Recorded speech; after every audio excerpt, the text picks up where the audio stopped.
इस तरह के सवाल मौजूद हैं, उनको सामने रखते हुए मैं जो हूं ये करता रहूंगा। ज़्यादा नहीं है, 4 सवाल हैं डबल इंटरसेप्ट फॉर्म के। Find the equation of the line through 8, -3 such that portion of it between the axes is divided by the ratio of 5:4। Figure के नंबर नहीं होते, बनाओगे बेहतर बनाओ। ये पॉइंट फोर्थ क्वाड्रेंट का है, x positive y negative point यहां कहीं आ रहा है। 8 जो है एक्स की वैल्यू, वाई की वैल्यू -3। इससे गुजारनी है लाइन। अब इससे यूं गुजारनी है, इससे यूं गुजारनी है, इससे यूं गुजारनी है। उसके लिए इंफॉर्मेशन पिक करो। ये लाइन गुजरे और साथ साथ एक्सिस को कट करे। अब एक्सिस को तो ये कट कर रही है, लेकिन बाहर वाले एक्सिस दूसरे क्वाड्रेंट के। अगर मैं यूं बना दूं कुछ लाइन को, सॉरी यूं बना दूं, ये दूसरे क्वाड्रेंट के एक्सिस को कट कर रही है। मुझे तो अपने क्वाड्रेंट के एक्सिस कट करने ये और ये। एक ने कहा जी वाई इंटरसेप्ट नेगेटिव, तो क्या करूं? जिस क्वाड्रेंट में उसके एक्सिस कट करवाऊंगा। फिगर मैंने कोई नापा तो लेने की, लेकिन कोशिश की। ये पॉइंट है 8, -3। ये बी पॉइंट ले लिया, ये ए पॉइंट, ये ओरिजिन। ये एक्स इंटरसेप्ट ए, ये वाई इंटरसेप्ट बी जहन में आ गया। X upon a, y upon b is equal to 1। A b निकालना, 2 फॉर्मूले लगेंगे, 2 इक्वेशन बनेगी। अब सवाल को फिर पढ़ें। Find the equation of line through this point such that portion of it से मुराद लाइन का ये हिस्सा, portion of it between the axes is divided in the ratio of 5:4 by this point। ये रेशियो क्या आ रहा है? 5:4। 5 देखा मैंने, एक्स एक्सिस से पढ़ा, क्योंकि तुम एक्स वाई प्लेन में हो और कहीं तुम्हें कोई इंफॉर्मेशन मिस हो रही है तो एक्स को फोकियत दी जाएगी।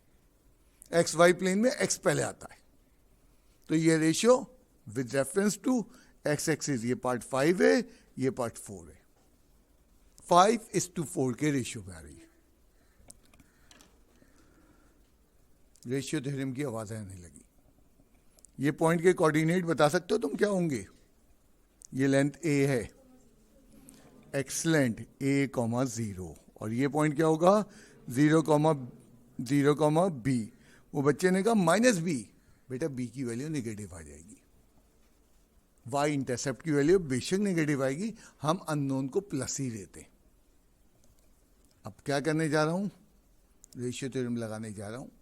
क्या शानदार चैप्टर बनाया है कि 2.5 में बैठ के 2.2 चल रही है, दौड़ रही है।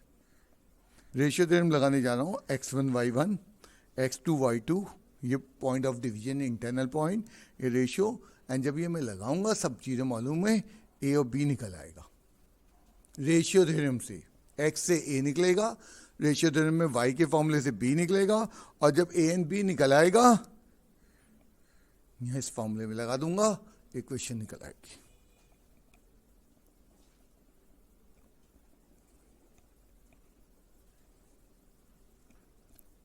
अब बहुत सारी चीजें इतनी तुम्हें एब्जॉर्ब करनी है, इसके लिए एक जुमला है, प्रैक्टिस एंड मैथमेटिक्स। इस वक्त तुम्हारे लाइफ के 4 से 8 घंटे डेली खा रहा है। वो 4 से 8 घंटे में होमवर्क करने के टाइम को नहीं ऐड करना, प्रैक्टिस। एंड तुम इतना नहीं पढ़ोगे, कंपटीशन में नहीं आ पाओगे।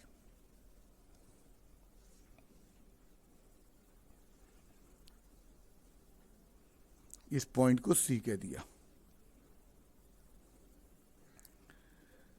m1/m2 क्या हो गया हमारे पास? 5/4। एक्स एक्सिस से पढ़ना भाई। x is equals to m1 x2 plus m2 x1 upon m1 plus m2। x की वैल्यू कितनी है? 8। m1 कितना है? 5। x2 0। m2 की वैल्यू कितनी है? 4। x1 की वैल्यू कितनी है? a upon 5 + 4। 8 is equals to 4a upon 9. 8 into 9 is equals to 4a. 4 1 जा 4 2 जा, a is equals to 18. तुमने देखा x इंटरसेप्ट आ गया. दूसरा फॉर्मूला क्या है? y is equals to m1 y2 plus m2 y1 upon m1 plus m2 लगाते हुए यहाँ से b निकालोगे एंड देन a b से इक्वेशन. मेरे ध्यान में बेमानी आ गई. जब मैं ए निकालने के बिल्कुल ये तरीका जो मैंने बताया, बी निकाल के एब्सोल्युटली पूरे नंबर है, कोई मसला नहीं. मुझे एक शॉर्टकट नजर आ गया. ये पॉइंट तो दिया हुआ है, एक्स इंटरसेप्ट कितना आ गया 18, तो ये पॉइंट भी मिल गया 18,0. और जब लाइन पे 2 पॉइंट मिल जाए तो इक्वेशन तो बड़ी आसान हो जाती है.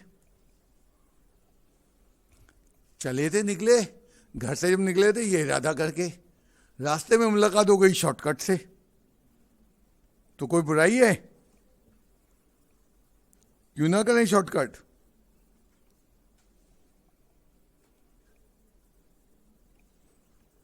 तो बहुत सारे बच्चे टेस्ट में इस तरह नहीं करते, वो यहाँ से वाई इंटरसेप्ट निकालते हैं जो नेगेटिव में आता है, देन डबल इंटरसेप्ट फॉर्म में पुट करते हैं. एब्सोल्युटली उनका भी वही आंसर आएगा जो हमारा, थोड़े से स्टेप ज़्यादा कर रहे हैं. हमने उसको स्टेप कम करना सिखाए.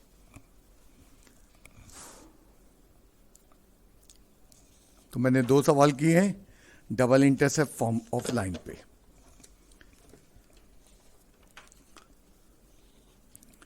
X cos alpha plus y sine alpha is equals to p. बार बार बता दूं क्या क्या चीजें हैं, याद रखना. पी क्या है, अल्फा क्या है, एंड इसको अल्फा को एंगल ऑफ इंक्लिनेशन से ना मिलाना, वो एक अलग चीज है, ये अलग चीज है. हाँ, हमेशा एंगल चाहे परपेंडिकुलर का हो चाहे लाइन का हो, एक्स एक्सिस से एंटी एंगल नापने का स्टैंडर्ड तरीका हमने तय कर लिया कि सारे एंगल इसी तरीके से मेजर होंगे. ओके, तो ये याद रखना. हमारी बुक के अंदर मैंने कहा इस फॉर्मूले पे सिर्फ एक एग्जाम्पल है. 1997 के एडिशन में एक 21वां सवाल होता था एडिशन तक. 1991 में ये बुक आई थी, 1997 तक इस एडिशन में, इस एक्सरसाइज में 2.5 में 21वां सवाल होता था परपेंडिकुलर फॉर्म ऑफ लाइन पे. अचानक 98 का जब नया एडिशन आया वो सवाल ही गायब कर दिया, यानी परपेंडिकुलर फॉर्म पे कोई सवाल ही नहीं है. तो मैंने उस सवाल को याद किया एंड उसको वही दर्जा दिया 21वां सवाल. और तुमसे भी रिक्वेस्ट करूंगा, तुम्हारी बुक में 20वें सवाल के बाद स्पेस वाइट पड़ी हुई है, वहीं 21वां सवाल लिख देना. आज के लेक्चर में मैंने 21वां सवाल भी लिखा है और उसका आंसर भी लिखा है. तो ये 21वां सवाल है. फाइंड द, मतलब मेरे पास पूरी कहानी है 40 साल की, बुकों में क्या क्या होता रहा है. Find the equations of the two straight lines whose slopes are unity and whose distances from the origin is this. Distance from the origin, जो चीज मुझे समझ में आ गई मैंने वो फटाफट लिख दी. दूसरी चीज समझ में, एक नहीं 2 लाइनें निकालनी है, हर जगह प्लूरल इस्तेमाल कर रहा है. Whose slope is unity. Unity mathematics में 1 को कहते हैं. जरा कोशिश करते हैं इस लाइन को ड्रॉ करने की. स्लोप दिया है, कुछ याद आया?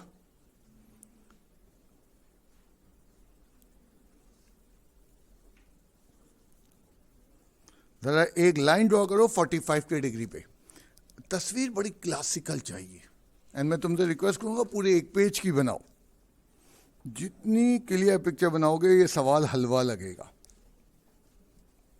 जरा लाइन ड्रॉ करो 45 के एंगल पे. ये 45 के एंगल, मैंने एंगल को पिक किया क्योंकि बगैर फिगर के ये सवाल नहीं होगा. Theta is equals to 45 degree and that will be alpha. ये अल्फा है.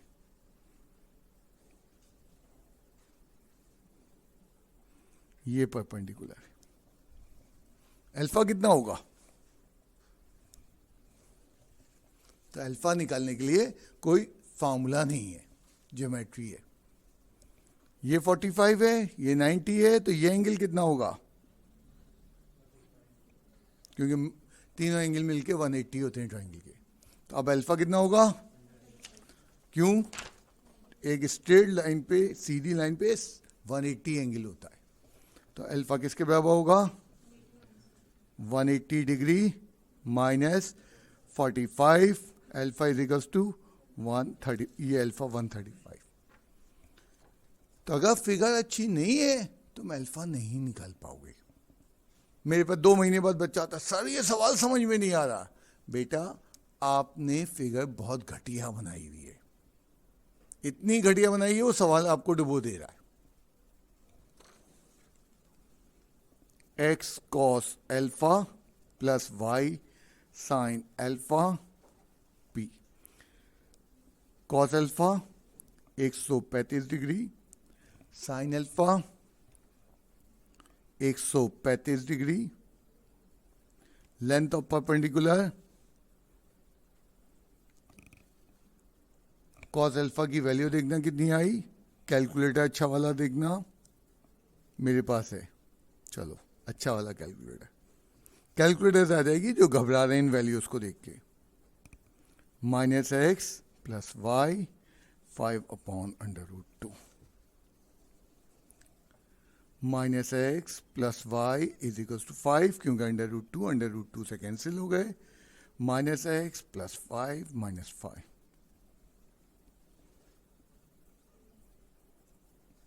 पहली इक्वेशन ऑफ लाइन आ गई, क्योंकि अभी हमने जुमला पढ़ा था 2 लाइनें। तो फिगर मैंने कैसे बनाना शुरू की थी?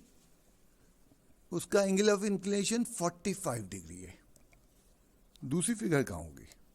45। बच्चे ने कहा जी दूसरी फिगर यहाँ होगी, 45 का ये भी बन रहा है, बिल्कुल ठीक है, लेकिन ओरिजिन से फासला 5√2 होना है। अब जब इसका फासला 5√2 है तो इसका तो बड़ा होगा, इसको दूर ले जाओ, ये फासला बड़ा होता जाएगा, इसको करीब ले आओ, 5√2 नहीं होगा, छोटा होता जाएगा। तो क्या करें? शाबाश,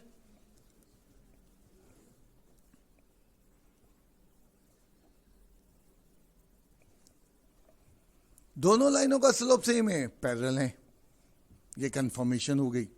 नंबर 2, दोनों लाइनें 5√2, 500, ये फासला और ये फासला बराबर है, तो एक नहीं 2 लाइनें। अब दूसरी लाइन का परपेंडिकुलर कहाँ होगा? दूसरी लाइन के परपेंडिकुलर का एंगल कहां से बनेगा? इसलिए कह रहा हूं बेटा फिगर बहुत क्लास की बनाओ। एंगल जो निकालोगे वो फिगर से निकालोगे, मैंने नहीं, बुक की एग्जांपल में मैंने निकाली है और नीट क्लीन फिगर बनाई है। हाँ भाई, क्या करा जाए? ये 45 है, मैट्रिक की पहली थ्योरम वर्टिकल एंगल की बताती, ये भी 45 होगा। ये 90 है, परपेंडिकुलर है, तो ये एंगल कितना होगा? 45। तो ये अल्फा कितना होगा सेकंड वाला? सर्किल का पूरा दायरा 360 का होता है, उसमें से 45 निकालो। तो सेकंड की कैलकुलेशन हम कहाँ करें? यहीं शुरू कर दें। Alpha is equals to 360। Figure से सब निकल के आई चीज। और फिगर कैसे बनी? मैट्रिक का तकरीबन चीजें। एक्स कॉस अल्फा,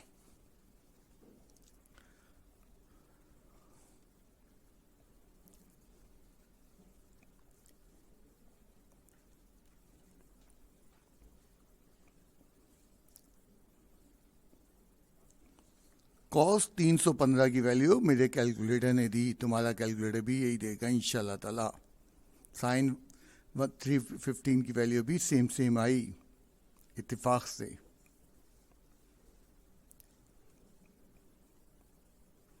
दोनों कैंसिल हो गए। Minus x minus y minus 5 equals to 0। X plus y plus 5 is the required equation of line. तो मैंने आज क्वेश्चन भी लिखा, दोनों आंसर भी लिखे। सवाल पढ़ो। फिगर जितनी क्लास की, साफ सुथरी, पेंसिल से एक एक चीज को क्लियरिटी के साथ, एरोहेड क्लियरिटी के साथ, एरोहेड क्लियरिटी के साथ तुम्हें मेरे पास आना कम से कम पड़ेगा। एंड फिगर के बगैर अल्फा नहीं निकल सकता. There is no formula for the alpha. Time यहां पे एंड हो गया, क्लास एंड नहीं हुई है, सॉरी. तो वेलकम टू चैप्टर 3. एक छोटा सा सवाल दूंगा जिसके 3 या 4 पार्ट हैं. 15 मिनट में हो जाएगा ताकि कल हम दौड़ लगा सकें चैप्टर 3 में. अच्छा, चैप्टर 3 का टॉपिक शुरू हो रहा था, हम चैप्टर 2 में चलते हैं. क्या लगा लेते हैं? Find the equation of line passing through -3, 5, having slope, कितना स्लोप है? 4/7. एक लाइन इस पॉइंट से गुजर रही है, 4/7 है उसका स्लोप, यानी पॉइंट दिया हुआ है. अभी ताज़ा मामला है, तुम्हें कोई मुश्किल नहीं होनी चाहिए.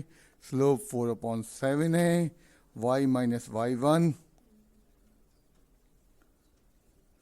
y - y1, 4/7, x माइनस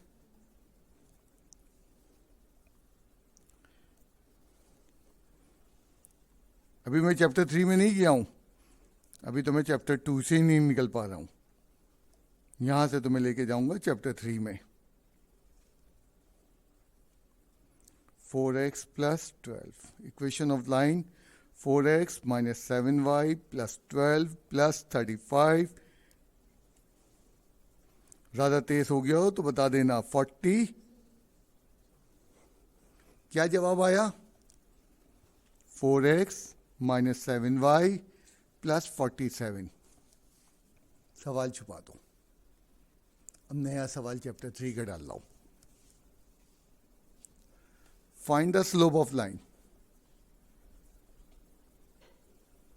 अब तुमने चैप्टर 2 कहां खत्म किया? इक्वेशन बनाने पे. चैप्टर 3 वहीं से शुरू है, अब इक्वेशन से सवाल आएंगे. आपने वहां खत्म कर दिया, इक्वेशन बनाना आपको आ गई. अब आपको पता चल गया लीनियर इक्वेशन लाइन रिप्रेजेंट करती है स्लोप. एंड अभी हमें मालूम है इसका स्लोप क्या है, एंड में दिखाऊंगा. तो अब तुम यहां उठाओ, चैप्टर 3 शुरू हो गया. सर फॉर्मूला चैप्टर 2 के. अब याद करो चैप्टर 2 का कौन सा फॉर्मूला है जो इक्वेशन से स्लोप निकाल दे. 2 पॉइंट वाला नहीं बताना, y2 - y1, वो तो इक्वेशन इस्तेमाल नहीं करता.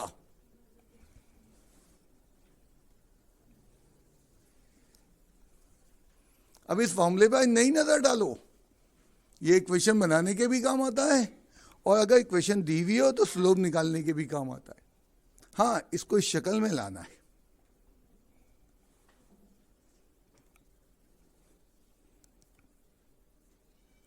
शक्ल कहती है y की टर्म पहले हो, x की टर्म पहले नहीं हो, कांस्टेंट नहीं हो. शक्ल कहती है y का कोफिशिएंट +1 हो.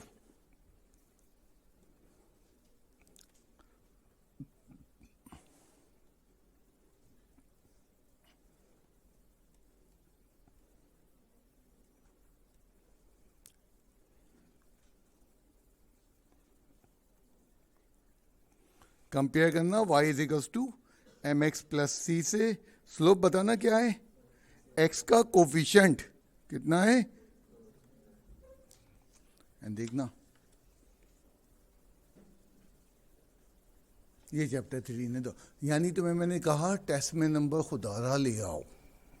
36 नंबर का टेस्ट है, 32 से कम है. चैप्टर 2 नहीं, 3 नहीं समझा पाऊंगा मैं. मैंने स्टार्ट ले लिया चैप्टर, एंड कोई फॉर्मूला तुम्हें इंडेक्स नहीं करवाया, और कल भी नहीं करवाऊंगा. हाँ, अगली जुमेरात से मैं नए फॉर्मूले ले आऊंगा. अब इसका इस्तेमाल किया है. तुम्हें लाइन की इक्वेशन से स्लोप निकालना आ गया. ये लो आज का आखिरी सवाल.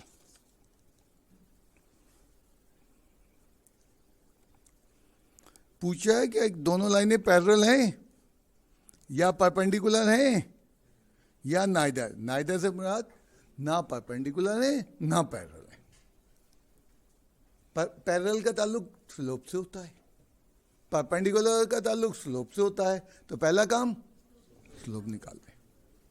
कैसे स्लोप निकलता है?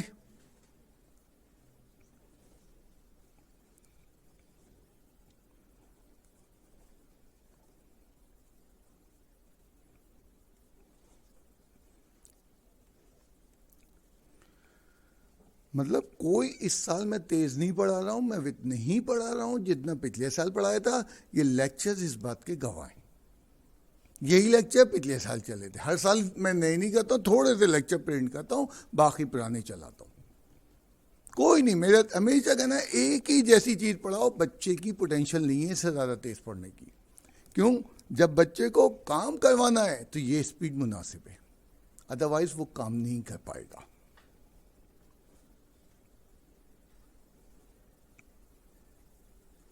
Compare by y is equals to mx plus c, this implies पहली लाइन का स्लोप आ गया।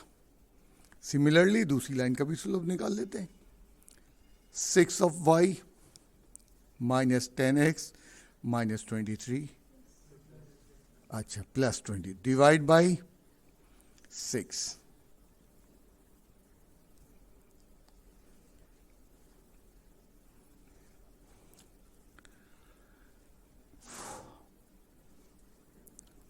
Compare by y is equals to mx plus c m2। क्या दोनों स्लोप सेम आ गए?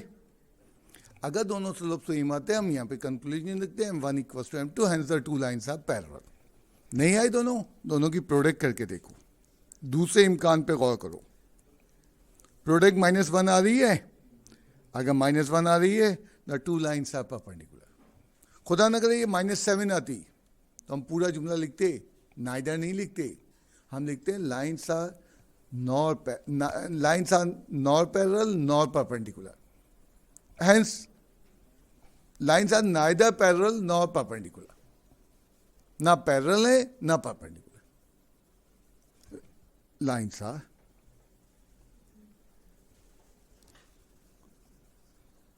इतना बड़ा पंडारा बॉक्स खुल गया है इस सवाल से। लदा वो होमवर्क नजर आ रहा है। कल 3.1 ने कल दौड़ लगा देनी है, इसीलिए आज इनिशिएट किया। कल इनिशिएट करता हो, कल दौड़ता तुम थक जाते। स्लोप निकालना आ गया, बस मेरी दुनिया बहुत आसान है। अब स्लोप से खेल खेलेंगे हम लंबा लंबा कल। खुदा हाफिज। तो मिलने बिल्कुल आए, जो भी उनके मसले हैं रखा है, लेकिन आधे घंटे पहले प्लीज, आधे घंटे पहले मिलने का टाइम है। ओके, आज सबसे पहले अगर आपका मोबाइल ऑफ नहीं है, किसी का गलती से रह गया, बाहर जाइए, अपना मोबाइल स्विच ऑफ करके आइए। यहाँ नहीं, वहाँ बाहर जाके स्विच ऑफ करना है। मुझे नहीं मालूम आपने मोबाइल के साथ क्या किया है। मैंने जो तुम लोगों को हैंडआउट दे रखा है, अगर किसी के पास ये हैंडआउट नहीं है, क्लास के बाद मुझसे ले लो, क्योंकि टेस्ट के अंदर इन डेरिवेशन में से कोई एक आ रही है और शायद दो भी आ सकती हैं।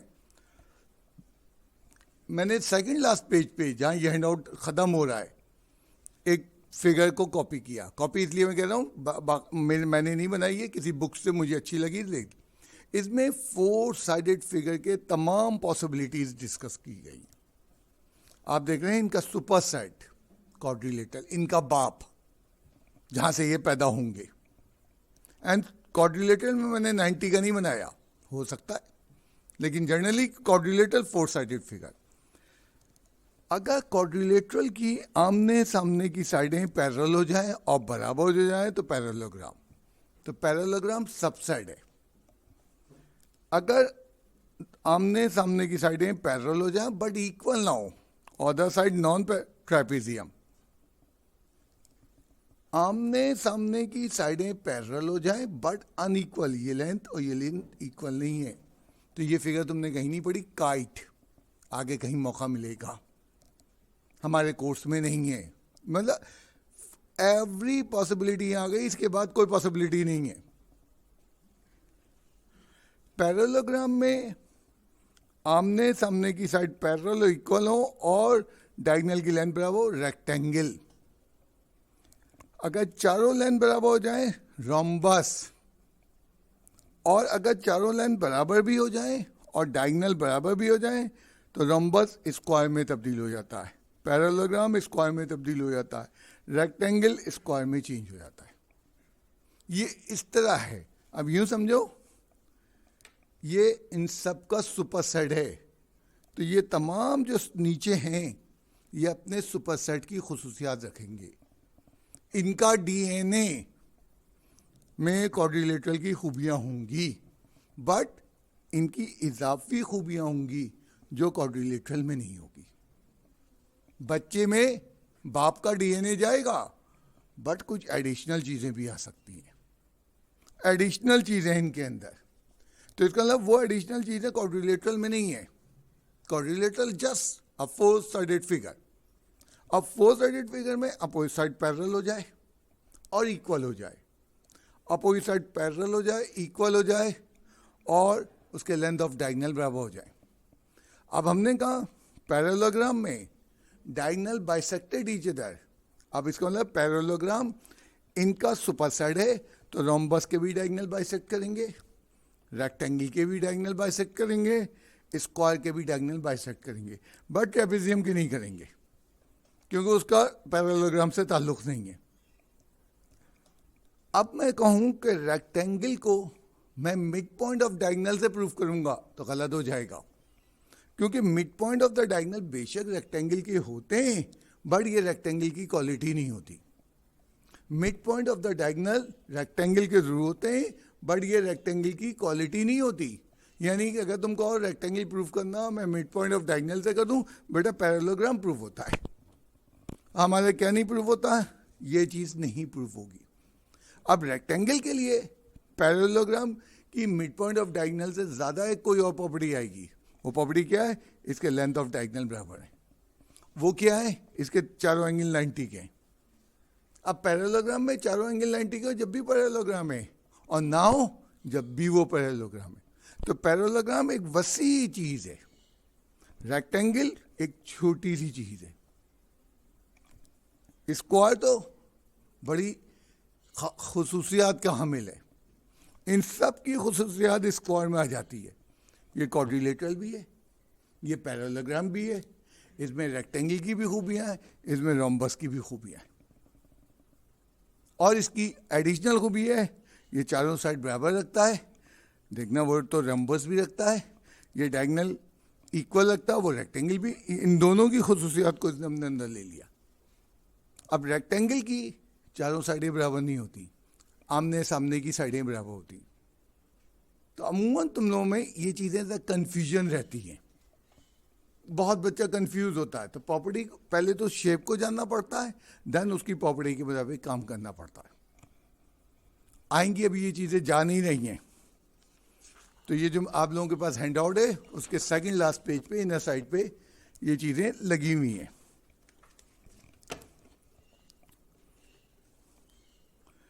आज सबसे पहले मैं चाहूंगा कि डेरिवेशन करवा दूं। कौन सी डेरिवेशन? कल मैंने आपको समझाने की कोशिश की। लास्ट वीक जब आप लोग यहाँ थे तो हुआ ये हुआ 7 फॉर्मूले एक साथ आ गए, 7 फॉर्मूलाज। अब 7 फॉर्मूलाज एक एक फॉर्मूले के बेस पे मैं चलूंगा। तो एक नया प्रॉब्लम आ रहा है चैप्टर 3 जो आज शुरू हो जाएगा, कल दौड़ लगा देगा, उसके फॉर्मूले आ रहे। अब चैप्टर 3 में एक मुसीबत यह है कि उनके फॉर्मूलों को मैंने डिले किया तो चैप्टर 3 समझ में नहीं आता। वो अपने फॉर्मूलों से एक्सप्लेन करता है कि मैं अच्छा ये हुआ। अब चैप्टर 3 के मैं फॉर्मूले कराऊँ, चैप्टर 2 के कराऊँ, मिक्सअप हो जाएगा। चैप्टर 2 के फॉर्मूले रोक लूँ, बाद में कराऊँ 2 हफ्ते बाद, भूल जाओगे। अब मजबूर हो जाता हूँ, तुम्हारे लिए नहीं हूँ, ये हर साल यही पढ़ा रहा हूँ। यहाँ प्रेशर आता है, हमें डेरिवेशन डबल करनी पड़ती है। तो आज double intercept form of line drive करके देखते हैं। एक ऐसी फिगर बनाओ एक्स वाई प्लेन में, नो डाउट, जिसमें एक्स इंटरसेप्ट पॉजिटिव हो और वाई इंटरसेप्ट पॉजिटिव हो, क्योंकि हम डेरिवेशन में चाहेंगे ए बी नेगेटिव नहीं हो। तो अल्टीमेटली यही फिगर बनेगी।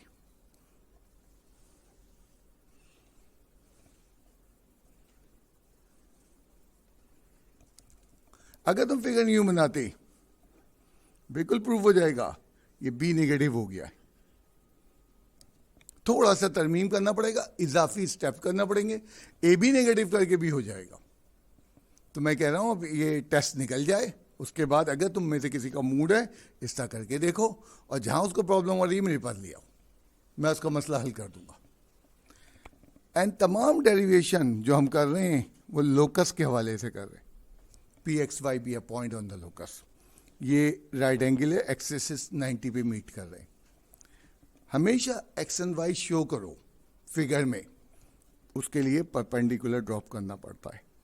ये 90, ये एम पॉइंट पे परपेंडिकुलर. ये हमारे पास लेंथ एक्स है, क्योंकि एक्स एंड वाई सवाल में इस्तेमाल होंगे, तो फिगर जितना नीट एंड क्लीन डेवलप करोगे चीज़ें आसान होंगी. दो ट्राइंगल मुझे नज़र आ रहे हैं, राइट एंगल ट्राइंगल. एक ट्राइंगल शायद तुम्हें भी नज़र आए, ए ओ बी, एंड दूसरा ट्राइंगल है ए एम पी. एक बड़ा वाला triangle A O B, and एक उसके अंदर पाया जाने वाला ट्राइंगल ए एम पी. पहला स्टेटमेंट दिया, angle O and angle M congruent है, ईच कॉन्ग्रेंट टू 90. ये भी 90 का है, ये भी 90 का है. तो दोनों एंगल कित के बराबर हैं, 90 डिग्री ईच है. देन उसके बाद मैंने स्टेटमेंट दिया, angle A congruent to angle A common to both triangle. Angle A बड़े वाले ट्राइंगल का हिस्सा है, एंगल ए. एंड जब किसी दो ट्राइंगल में दो एंगल बराबर हो तो तीसरा एंगल भी बराबर होता है, उसकी मुझे जरूरत नहीं है. बेशक बिल्कुल ठीक कहा, तीसरा एंगल भी बराबर होता है. और क्या होता है, सिमिलर होते हैं triangle, similar to triangle A M P. तो कम से कम दो एंगल बराबर हों तो ट्राइंगल सिमिलर है. अब सिमिलर ट्राइंगल की प्रॉपर्टी मैट्रिक में पढ़ी थी, अभी रेशियो थ्योरम में भी याद दिलाई थी. उनकी रिस्पेक्टिव साइड का रेशियो इक्वल होता है. रिस्पेक्टिव साइड हॉरिजेंटल ले लो पहले, O A upon A M, horizontal side. Vertical side ले लो पहले, क्योंकि मैं बड़ा ट्राइंगल ले रहा हूं तो पहले बड़े ट्राइंगल की साइड लिखूंगा, बिल्कुल ठीक, शाबाश का. ओ बी की length divided by M P की लेंथ. फिर तीसरी कौन सी है हमारे पास, बड़े ट्राइंगल की लेंथ है ए बी, हाइपोटेन्यूज वाली लेंथ. छोटे ट्राइंगल का हाइपोटेन्यूज ए बी. तो हमने कहा दो ट्राइंगल सिमिलर है तो उनकी रिस्पेक्टिव साइड का रेशियो इक्वल है. बड़ी मतलबी दुनिया में रहते हैं. मुझे x intercept and y intercept derive करना है. मैंने क्या किया, इसको लिखना छोड़ दिया. क्यों, एक्स इंटरसेप्ट हाइपोटेन्यूज पे नहीं है, वाई इंटरसेप्ट हाइपोटेन्यूज पे नहीं है. हाइपोटेन्यूज पे इंफॉर्मेशन मिसिंग है. एंड मेरी डेरिवेशन एक्स एंड वाई से इंटरसेप्ट से कंसर्न है, जो कि हॉरिजेंटल और वर्टिकल साइड से. तो बेशक तीनों रेशियो बराबर होता है, तीसरा बेमकसद है यहाँ पे, तो उसको खुदा हाफिज कह दिया. ज़रा ए ओ की लेंथ बताओ, या ओ ए की, जो भी तुम कह रहे हो. ए एक्सलेंट. ए एम की लेंथ बताना, ये वाली लेंथ ए माइनस एक्स. दो लाइनें रह गई, ड्राइव खत्म हो रहा है. ओ बी की लेंथ, एंड देन उसके बाद कौन है हमारे पास, एम पी की लेंथ. वाई माइनस क्यों होगा बेटा, ये तो एम पी की लेंथ वाई है.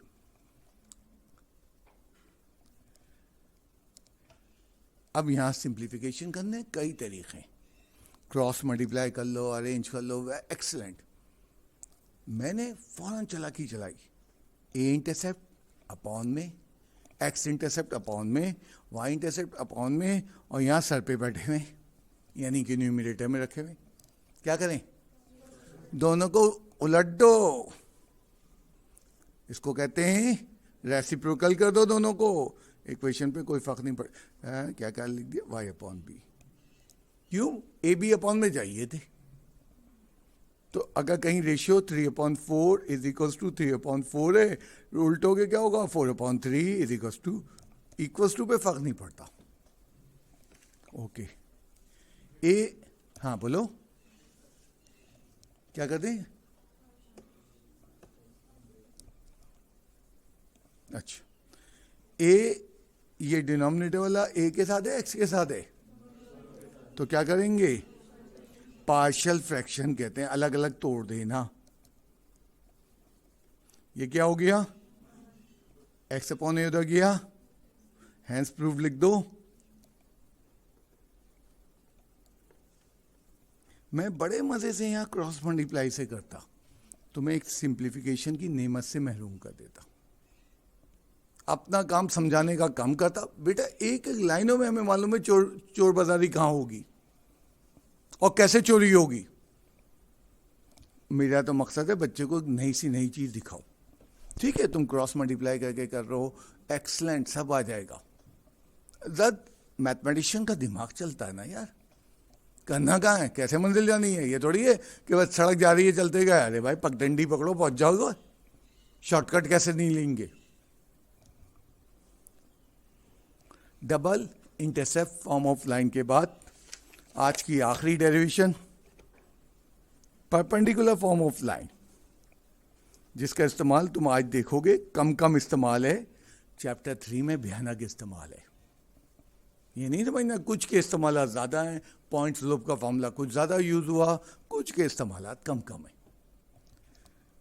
अच्छा, इसको कहते हैं परपेंडिकुलर फॉर्म ऑफ लाइन। इसका दूसरा नाम क्या बेटा?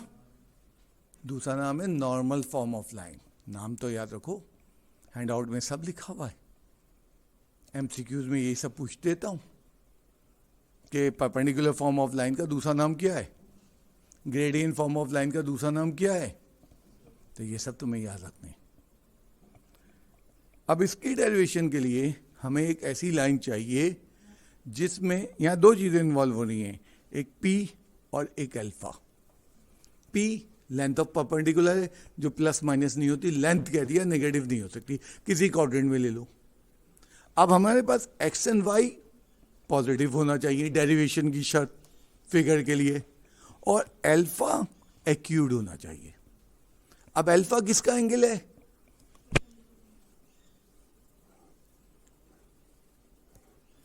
ये जो परपेंडिकुलर का एंगल अल्फा है, ये एंगल तो थीटा है, दो चीजों को मिलाना नहीं। तो मैं फिगर इस तरह बनाऊंगा, कोशिश कर रहा हूं बड़ी से बड़ी फिगर बनाऊं।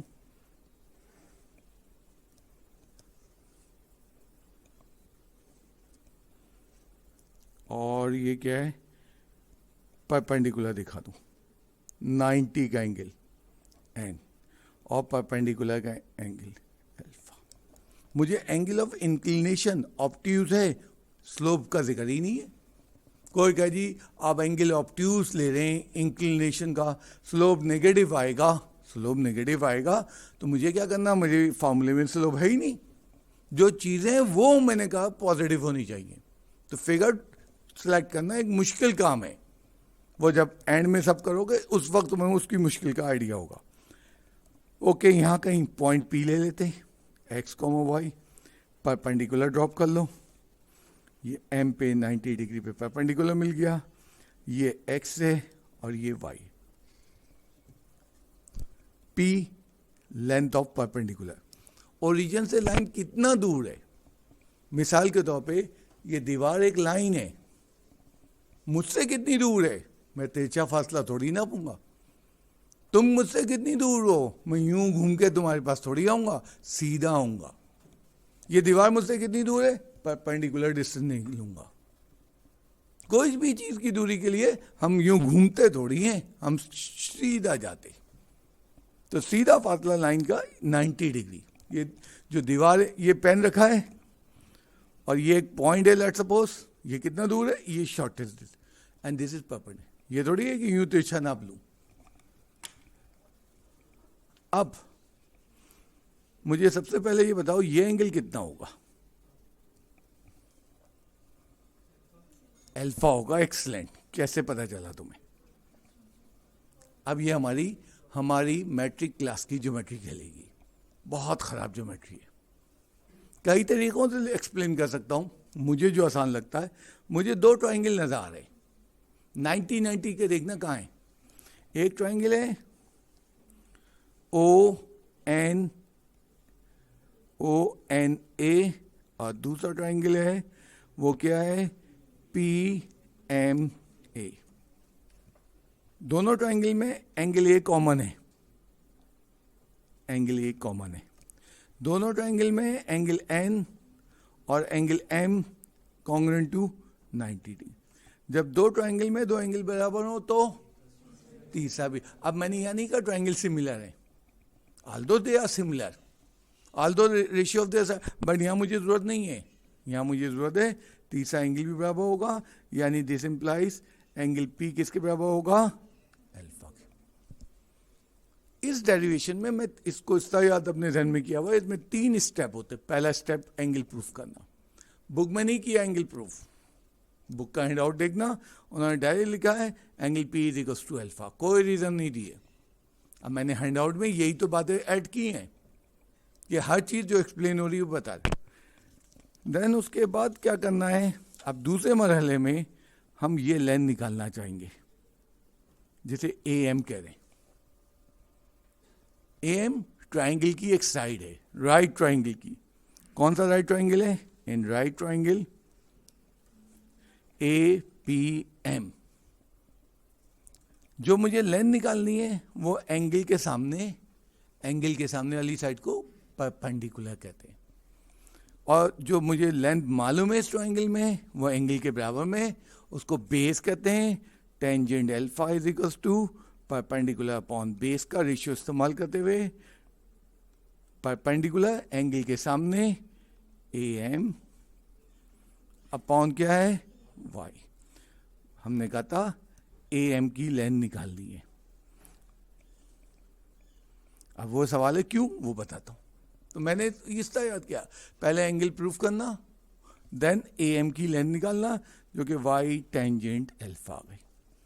अब मैं अपनी डेरिवेशन फाइनल याद करूं।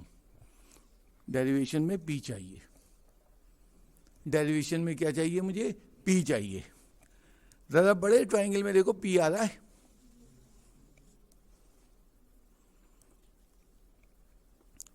इन राइट ट्राइंगल क्या है, ओ ए एन। तुम ओ एन ए देना चाहते हो, एक्सीलेंट, वो भी सही है। इन राइट ट्राइंगल, अब जरा सोचो, पी को तो मुझे लेना ही लेना है, एंगल के साथ एडजेसेंट साइड होती है, या उसको बेस कहते हैं उर्फे आम में। और क्या तुम्हें ए एन की लेंथ मालूम है? इस फिगर में क्या ए एन की लेंथ दिख रही है? कौन किसकी लेंथ तुम्हें दिख रही है? तुम्हें ओ ए की लेंथ दिख रही है। वो क्या है, x plus y tangent. And O A है क्या इस ट्राइंगल में? 90 के सामने हाइपोटेन्यूज है। हमने हमेशा ट्राइंगल में हम ये गौर करते हैं कौन सी चीजें अवेलेबल हैं। पी तो लेना ही लेना है, क्योंकि डेरिवेशन में पी आ रहा है, and that will be the base of the triangle. And 90 के सामने वाली है हाइपोटेन्यूज। अब बेस और हाइपोटेन्यूज का रिलेशन सोचो।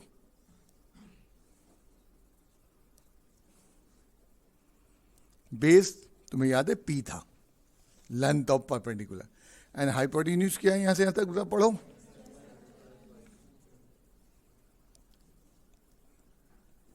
क्रॉस मल्टीप्लाई करो,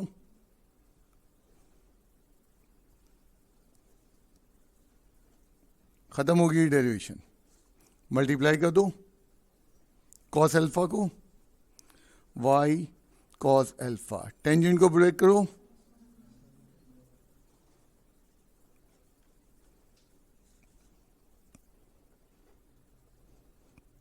कॉस अल्फा कैंसिल हो गया।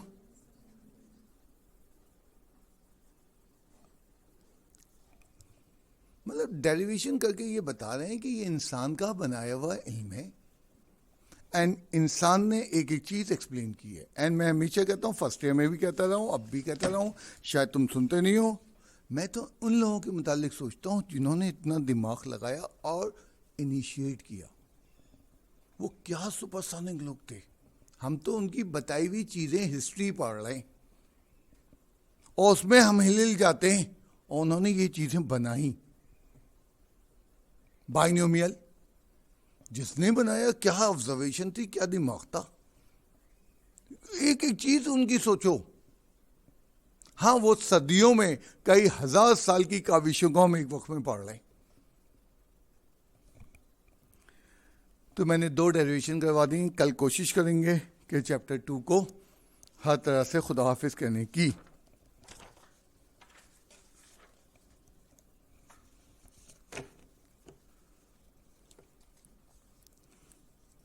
आज सवाल उठाया एक बच्चे ने, तुम्हारे भी ग्रुप में से कि ट्रेपेजॉइड के डायरेक्ट कोऑर्डिनेट नहीं ले सकते। मैं ज़रा सा रिकॉल करवाऊँ तुम्हें। हम जब ट्रेपेजॉइड एक्स वाई प्लेन में लेते थे, ट्रेपेजॉइड लेते थे, क्या कोऑर्डिनेट लेते थे? ए 0 0, B A, 0, C, C, D and D, G, D। D तो सेम लेते थे क्योंकि ये हाइट दो पैरेलल लाइनों के दरमियानी डिस्टेंस सेम होता है। ये भी D है तो ये भी D है। तो ये तो हम ट्रेपेजॉइड के कोऑर्डिनेट लेते थे। अब ये तो आइसोसेलेस है, तो तुम्हें याद है हम क्या करते थे? AD की लेंथ निकाल के और किसकी लेंथ? BC की लेंथ इक्वेट करते थे, सिंप्लीफाई करते थे और फिर एक कंडीशन बनती थी हमारे आगे। क्या कोई डायरेक्ट तरीका नहीं है कोऑर्डिनेट आइसोसेलेस के ले ले? है, बिल्कुल है। अब ये सवाल जब एग्जाम में आया 2.3 से सवाल बहुत कम आए। जब ये सवाल एग्जाम में आया तो जो कुछ तुम्हें मैंने पहले करवाया वो भी मेथड मौजूद था चेकिंग के लिए बोर्ड में, और जो अब मैं करवाने जा रहा हूँ वो भी मेथड बोर्ड में मौजूद था अल्टरनेटिव करके।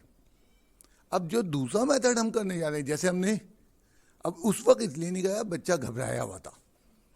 अब थोड़ा सा सीनियर हो गया, थोड़ा थोड़ा समझ रहा है। जब मैंने रोम्बस पढ़ाया पिछले हफ्ते तो मैंने पलट के फिर नेक्स्ट डे रोम्बस का शॉर्ट तरीका दिखाया, इक्विलेटरल ट्रायंगल का कल तरीका दिखाया कि कहाँ मेमोरी से निकल के चीज़ें आई। आज इसको भी दिखाता हूँ कहाँ से मैट्रिक की चीज़ें निकल के यहाँ आएंगी। हर चीज़ ज़्यादा मुश्किल है नहीं है।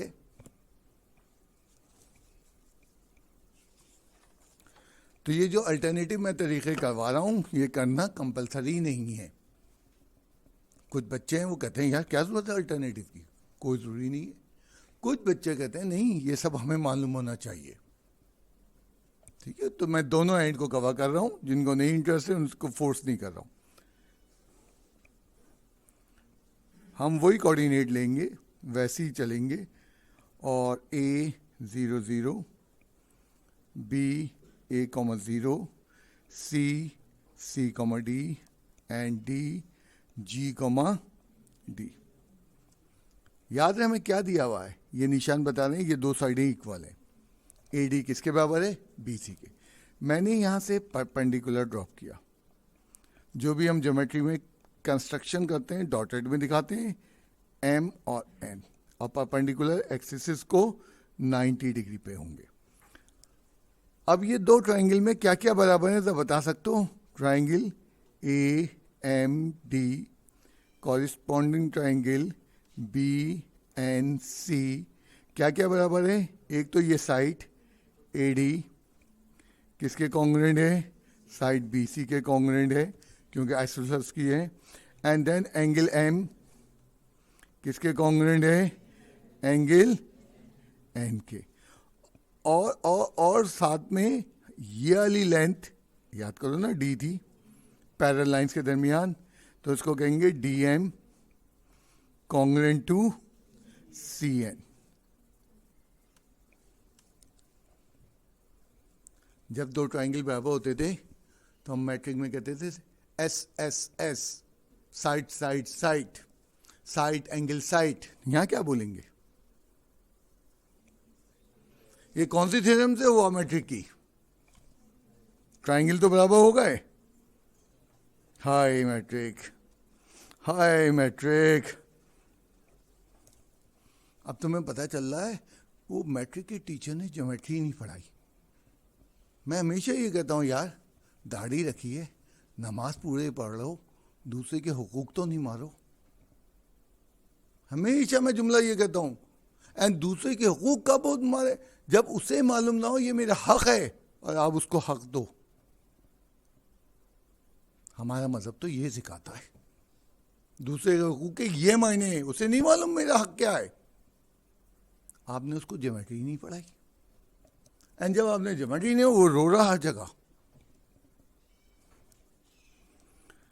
इसको कहते हैं हाइपोटेन्यूज साइड। इस थ्योरम का नाम था। मैट्रिक की बुक उठा लेना देखना। तो अगर किसी राइट एंगल ट्रायंगल में, ये दोनों राइट एंगल ट्रायंगल हैं, हाइपोटेन्यूज बराबर हो और एक एक साइड और बराबर हो तो वो हाइपोटेन्यूज साइड इक्वल्स टू, तो हाइपोटेन्यूज कहते ही राइट हो गया, अदरवाइज वो राइट नहीं होता। और जब दो ट्राइंगल बराबर हो गए तो उनकी रिमेनिंग चीजें ए एम किसके बराबर हो गया, बी एन के बराबर हो गया। तो इसका मतलब है ये लेंथ और ये लेंथ बराबर हो गई। अब जरा निकालो, ये लेंथ किसके बराबर है, ए के। ये टोटल लेंथ किसके बराबर है, ए के। ये लेंथ किसके बराबर है यहां से यहां तक, तो ये लेंथ कितनी हो गई यहां से यहां तक, आई मीन ये कितनी हो गई, ये हो गई ए माइनस सी। तो ये लेंथ भी किसके बराबर होगी, ए माइनस सी। तो जी की वैल्यू क्या निकल के आएगी, यही कंडीशन बनी थी तुम्हारी। वहां हमने प्योर एनालिटिकल ज्योमेट्री से बनाई थी।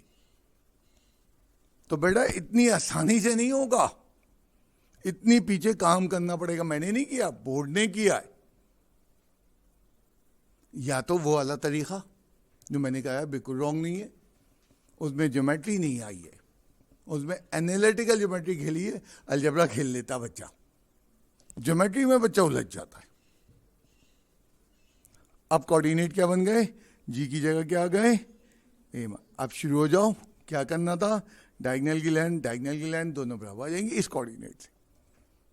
तो वहां पे हमने कंडीशन ड्राइव की, हमने कंडीशन ड्राइव नहीं की।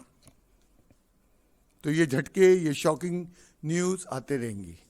मैंने कल आप लोगों को चैलेंज किया था कि 2 पॉइंट वाला formula y minus y one is equals to y2 minus y one upon x2 minus x1 into x minus x1 क्या हो सकता है।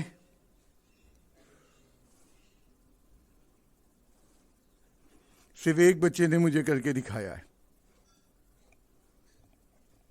सिर्फ इसको ट्रांसफॉर्म करना था 8-9 लाइनों में के अंदर। बेटा आ रहा मुसीबत, ये ट्रांसफॉर्मेशन 8-9 जगह करनी है तुम्हें। तुम अगर अभी आज कर लेते तो उन 8-9 जगहों पे बड़ा आसान होता। तुमने कहा सर शब्द फालतू करवाते हैं। आ रहा है चैप्टर 3 में ही पहला हमला आएगा। तुमने कोशिश तक नहीं की। क्रॉस मल्टीप्लाई करते, अरेंज करते, डिटरमिनेंट की प्रॉपर्टी, वो सोचते कि क्या तरकीब होती है, जरा दिमाग को उल्टा चलाते। बचपन में a plus b whole square का फॉर्मूला ये रटा था ना, फिर बड़े हो गए तो उल्टा हो गया। तो डिटरमिनेंट भी कैसे उल्टा बनता है, सोचो ना, बड़े हो गए। मतलब बच्चा नहीं पढ़ रहा है।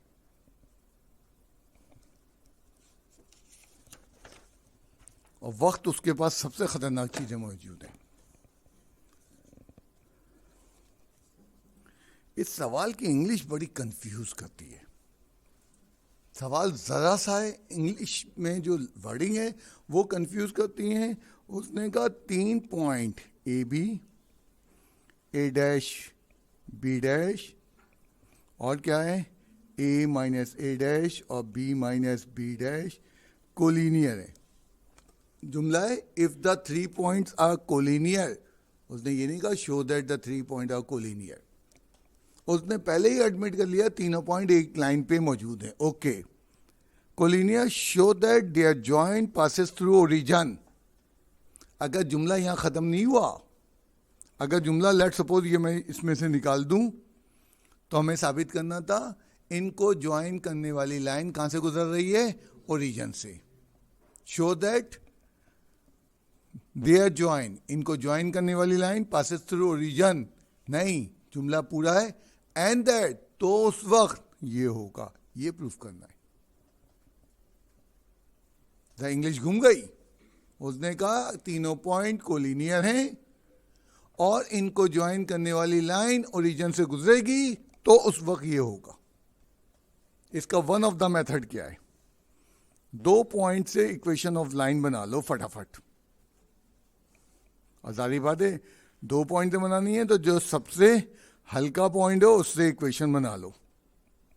y minus y one, y2 minus y one upon x2 minus x1 into x minus x1, y minus y one, y2 b dash minus b upon a dash minus a into a dash minus a और x minus ए।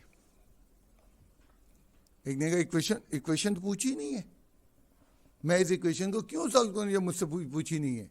मैंने यहीं पे कहा replace x y by 0 0 when line passes through origin. मैंने तो सवाल का बिल्कुल हुलिया टाइट कर देना, 5 नंबर का सवाल है, आया हुआ कई दफा एग्जाम में।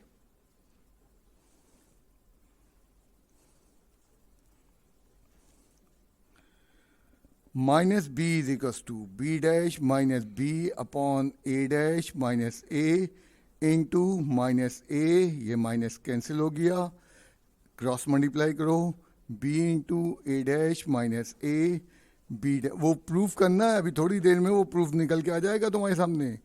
ए dash b minus A b is equal to a B dash minus A b, cancel हो गया, a dash B is equal to a B dash, hence proved. तुमने देखा मैंने अपनी एनर्जी ज़ाया नहीं की इक्वेशन को सिंपल करने में। अभी इसका दूसरा मेथड भी करता हूं। उसने कहा show that the adjoint passes the origin and that, उस वक्त ये होगा। अगर वो वहां पे रुक जाता, ये कई दफा बहस हो चुकी है बच्चे से मेरी, तो हम कहते हैं ओरिजिन से गुजरने वाली लाइन साबित करनी है। नहीं, उसने गिवन है ओरिजिन से गुजरने वाली लाइन। इसका दूसरा मेथड भी मिलता जुलता ही है, उसमें हम इस इक्वेशन को सॉल्व करते हैं। y minus b is equal to b dash minus b A dash minus a into x minus a, y minus B into a dash minus a is equal to x minus a का factor मैंने पहले लिख लिया, b dash minus b का factor बाद में लिख दिया, मल्टीप्लाई किया, y से मल्टीप्लाई हुआ, y times of a dash minus a minus b से मल्टीप्लाई किया, क्या हो गया, a dash b plus a b, x से मल्टीप्लाई हुआ, बी डैश माइनस बी, और यहाँ क्या हुआ, यहाँ क्या हुआ, minus A B dash plus a b, they will cancel out.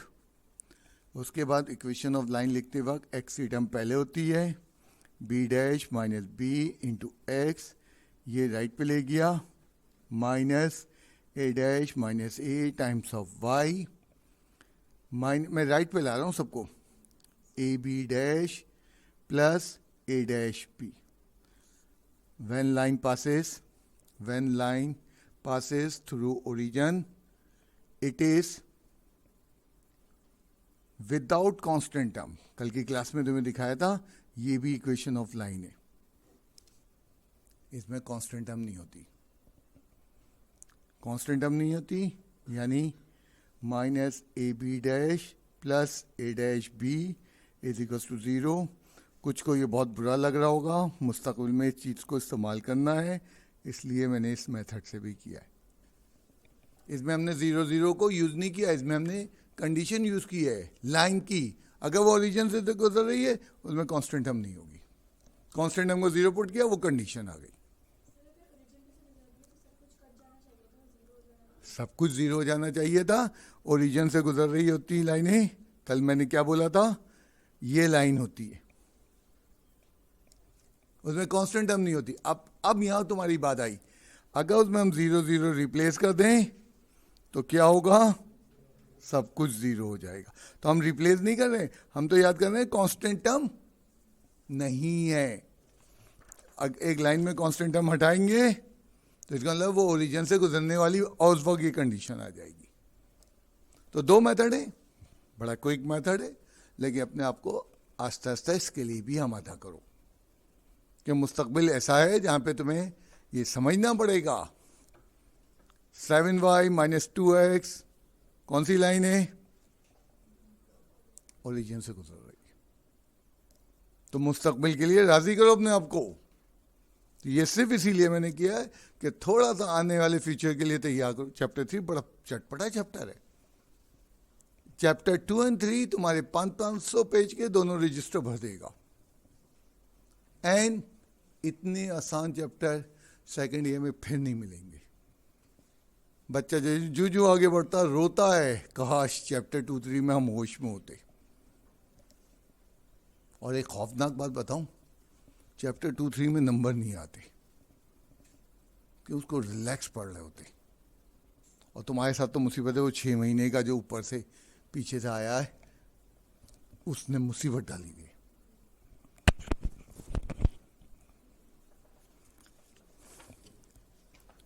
तो आज मैंने होमवर्क में यहीं तक डिस्कस करना था। फिर आपके पास कोई प्रॉब्लम हो बिल्कुल मैं बात करूंगा। कल एक सवाल था, 13वां सवाल क्लास वर्क में दिया हुआ था, उसमें वाई इंटरसेप्ट कितना दिया हुआ था? 5। सबसे पहले जो इंफॉर्मेशन मुझे मिली है, लाइन यहां से गुजर रही है, वाई इंटरसेप्ट 5 है। फिगर बन गई। अब यूं बना लो और आगे जाके ये लाइन परपेंडिकुलर है 2 पॉइंट के, ये परपेंडिकुलर है। सेकंड का सवाल था, स्लोप निकाल लो, परपेंडिकुलर से स्लोप निकाल लो। वाई इंटरसेप्ट सी मौजूद है, कोई जान नहीं थी, तुमने जान डाल दी उसमें। और भी तरीके, तुमने जो किया वो रॉन्ग नहीं किया। बाद बच्चों ने ये पॉइंट ले लिया 0,5 वाई एक्सिस का पॉइंट, स्लोप आ गया, उन्होंने ये फॉर्मूला यूज कर लिया, वो ये कर गए। ये तो मैंने पहली क्लास में एडमिट कर दिया था चैप्टर एक्सरसाइज 2.5 में कि एक सवाल कई तरीके से हो सकता है। सबसे शॉर्टेस्ट ये था, थोड़ा सा लंबा था वो। अब वो थोड़ा सा लंबा 2 लाइन का था, लंबा था। अब वो 2 लाइन 2 पेज में तब्दील हो जाएंगी चैप्टर 3 में अगर दूर सोचोगे। चैप्टर 3 तड़ पाएगा, तो कोई करीब तरीन आने की कोशिश करो। आज मैं कोशिश कर रहा हूं कि इन 2 इक्वेशन के ऊपर सवालात कर लिए जाएं।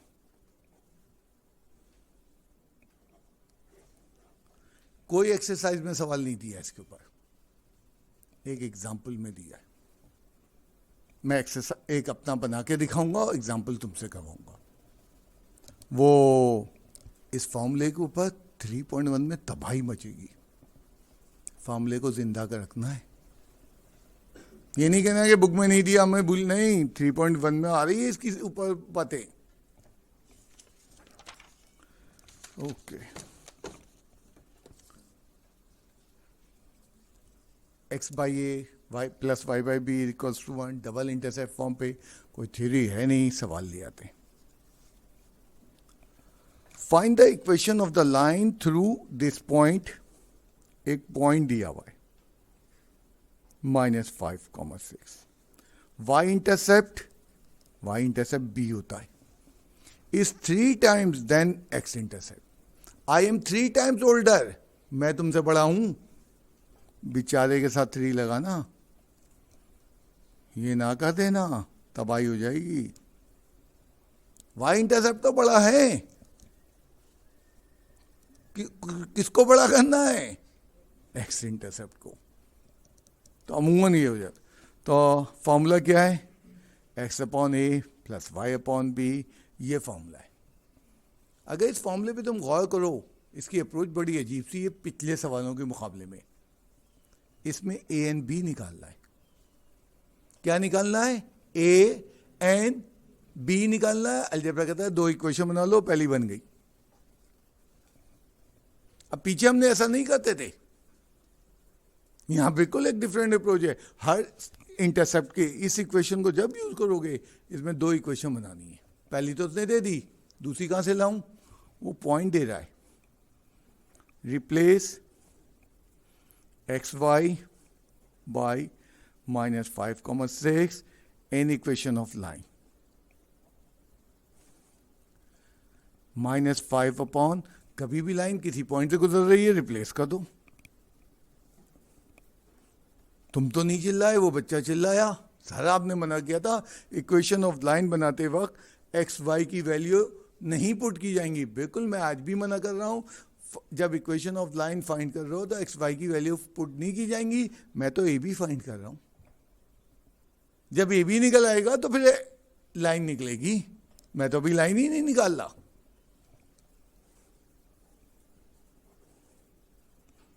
दूसरी इक्वेशन मासूम सी नहीं बनती हुई नजर आ रही, दूसरी इक्वेशन जरा तगड़ी सी बन गई।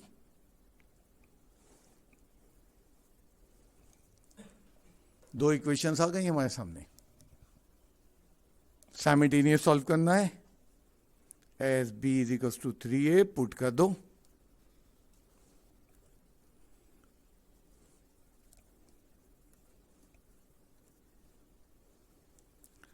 Minus 15a plus 6 of a is equal to 3a square, और क्या हो जाएगा 3a चलो square is equal to minus 9 of a and 3 of a square plus 9 of a is equal to 0। Quadratic equation बन गई है पावर 2 की, common ले लिया 3a, तो क्या बना a प्लस 3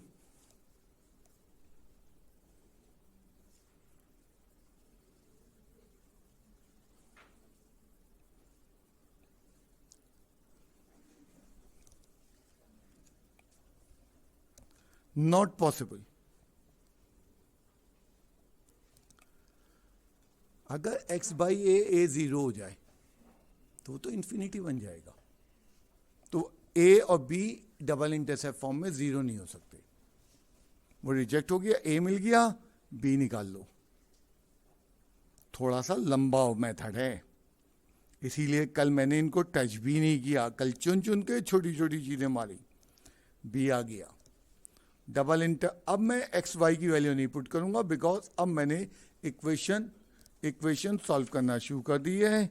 हाँ भाई बताओ जरा, एक्स बाई ए की वैल्यू -3 है, y upon b minus of 9a equal to, minus में बच्चा घबरा रहा, कोई नहीं घबराओ, plus minus minus plus minus, पहले तो मैंने माइनस को किल किया कि उसका एलसीएम में कैसे लूंगा, एंड आराम से क्या एलसीएम आया,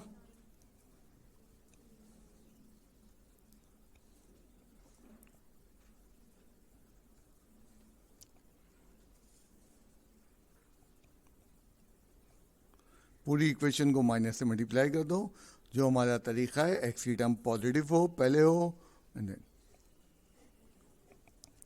तो डबल इंटरसेप्ट फॉर्म जरा लंबे सवाल है, एक दो दफा 8 नंबर की भी आए, इक्वेशन बहुत पेचीदा बनवाई उन्होंने, एक दो दफा ये हुआ है, हमेशा नहीं हुआ है।